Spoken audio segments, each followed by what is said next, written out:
Hi there. Is it starting? There, it's starting. Hi. I am Gwen. Gwen Raymundi. I am a licensed marriage and family therapist associate here in the state of Washington. Um, and this is the second video in a four-part series that I'm doing on trauma. And each video has an essay that goes with it. And if you're viewing this on YouTube, the link to the essay is down there in the description. Last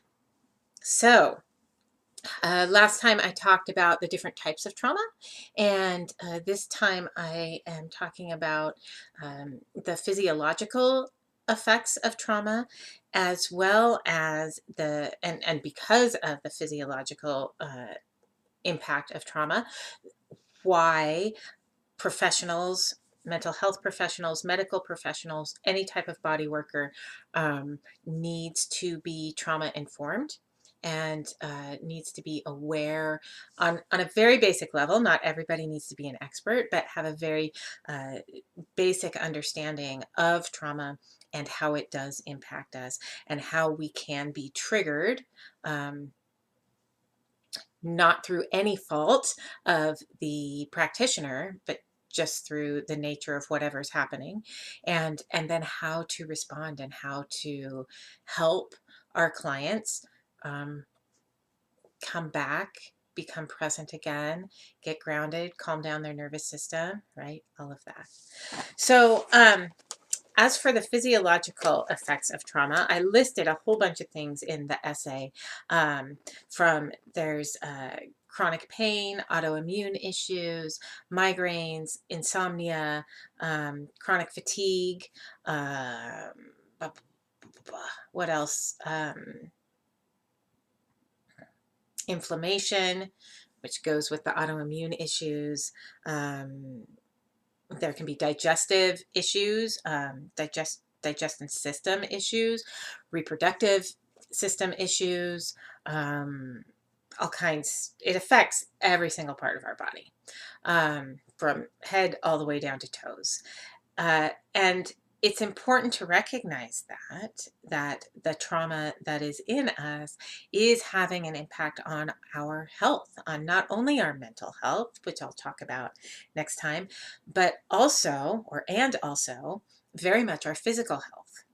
And this is why mind body go together, right? Because our body affects our minds and our minds affects our body.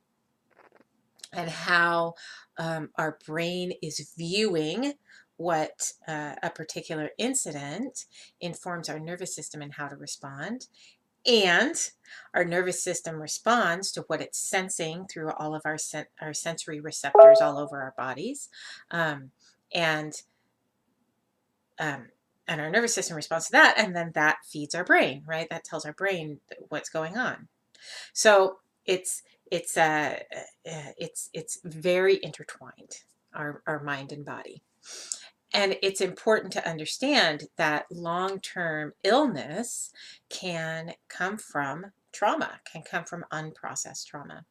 And that trauma doesn't have to be only that of our own lived experience. Trauma comes from our ancestors, both biologically and relationally. And it is trauma. We can experience trauma simply by living in the culture that we live in.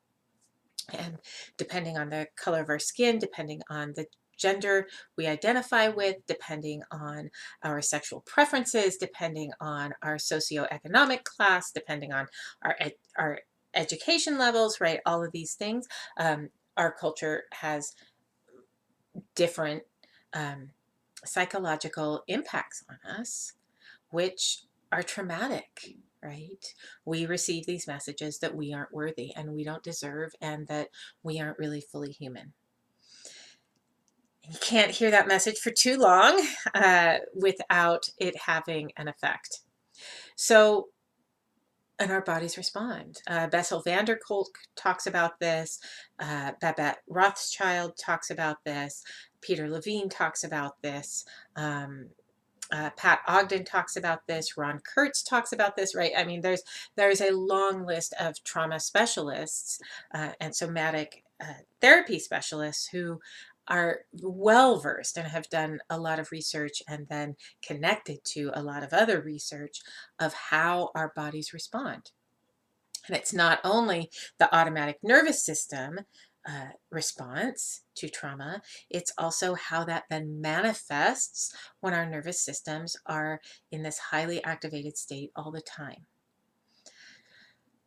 So, which leads us to why it is so important that the professionals that we see and that we as professionals with our clients, that we are trauma informed. And again, I don't believe everyone has to be an expert on trauma. I don't believe everybody has to have read all the books on trauma. I don't believe everyone has to have any, I don't believe anyone does, first of all, but no one has to have all of the answers of how to process trauma and how to regulate and how to write all of these things. And I believe we all need to be aware, and that the people who we work with, our professionals, our medical professionals, our mental health professionals, again, our body workers, anyone who is having anything to do with our body or mind, needs to be trauma informed. They need to understand the impacts on a very high level, the impacts of trauma on the physiology of our human self, right? Um, and that there can be very serious repercussions to trauma that aren't about, oh, well, if you just take these supplements, everything's going to be okay, right? Um, Trauma doesn't work that way. We need a multi approach. We need people who we can share our stories with verbally. We need people who we can process our trauma out physically, be that body workers like massage therapists, chiropractors, acupuncturists, cranial sacral workers, and Feldenkrais worker, any of these people, to somatic mental health therapists who do embodiment work, who are very focused on that body, on our bodies, as well as our medical professionals, quite obviously. I hope that that is an obvious thing. And yet, while it's such an obvious thing to me, um, this is not something that is really part of med school. Um, they don't really talk about trauma and the physiological impacts of it in any great detail. Um, and so we are kicking out medical professionals who don't take into account the, the, the adverse childhood experiences study, right?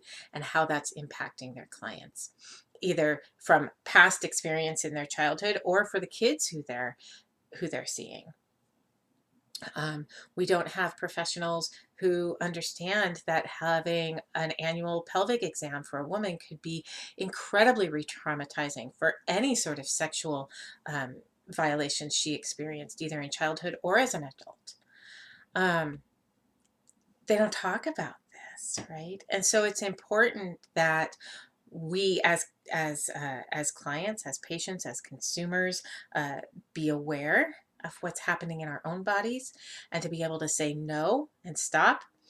And it's really vital for our care team, whoever they are, right, to be aware of the impacts of trauma and how that can show up, and to be able to recognize when someone is going into a triggered state, a hypervigilant state, an anxious state, right? And have some very rudimentary tools on how to help bring people back. And then have that nice list of references of here are some people you can see to help you with that, if you so choose to do that, right? These aren't things we really talk about, unfortunately, and I believe we really need to talk more. So that's it for today. Trauma impacts our body. That's the bottom line, right? It impacts it in very real and big ways. And it's not something that we can ignore. Trauma is not something we can ignore because it will make itself seen and it will make itself known in subtle and not so subtle ways.